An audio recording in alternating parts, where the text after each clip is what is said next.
өкілдері. Қазақстан Республикасының атынан үкім 2026 жылғы 9 қаңтар Талдықорған қаласы.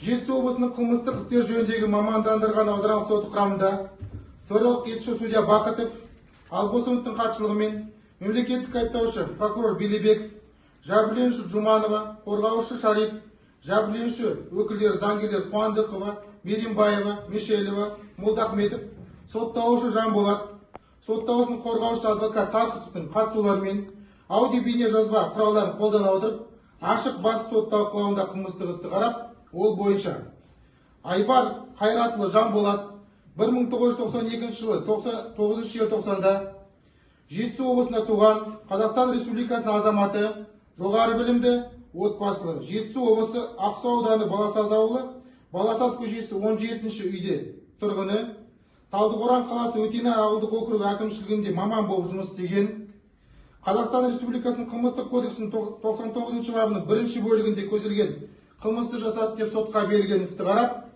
сот үкім етті. Айбар Қайратұлы Жанболат Қазақстан Республикасының қылмыстық кодексінің 99 бабының 1 бөлігінде көзделген қылмыстық құқық бұзушылық жасаған үшін кінәлі деп танылып, оған осы баптың негізінде 14 жыл мерзімге бас бостандығынан айыру жазасы тағайындалып, жазасын қылмыстық атқару жүйесінің орташа қауіпсіз мекемелерінде өтеу белгіленсін. Жанболатқа қолданылған күзетпен ұстау түріндегі бұлтартпау шарасы өзгеріссіз қалдырылсын. Жаза өтеу мерзімі үкім заңды күшіне енген күннен бастап есептелсін. Қазақстан Республикасының қылмыстық кодексінің 62 бабының 3 бөлігі 2 тармағына сәйкес Жанболаттың 2025 жылғы 22 маусымнан бастап үкім заңды күшіне енгенге дейінгі күзетпен ұстау уақыты, оның орташа қауіпсіз мекемеден бас бостандығынан айыру түріндегі жаза өтеудің 1 күн ішінің 1,5 күн есебімен жаза өтеу мерзімі есептелсін. Жәбірленуші өкілі азаматтық талапкер Жуманованың моральдық зиянды өндіру туралы талап арызы ішінара қанағаттандырылсын. Сотталған Жанболаттан жәбірленушінің өкілі Жуманованың пайдасына 20 миллион теңге моральдық зиян, заң көмегін көрсетуге адвокат пен өкіліне жұмсалған 1 миллион 700 мың теңге шығындары және мемлекет пайдасына 1966 теңге салығы өндірілсін.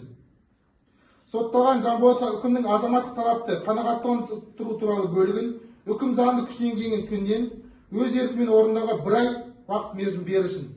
Өз еркімен орындамаған жағдайда мәжбүрлі түрде өндірілетінін түсіндірсін. Жанболаттан Қазақстан Республикасының жәбірленушіге өтемақы қорына 117.960 теңге өндірілсін.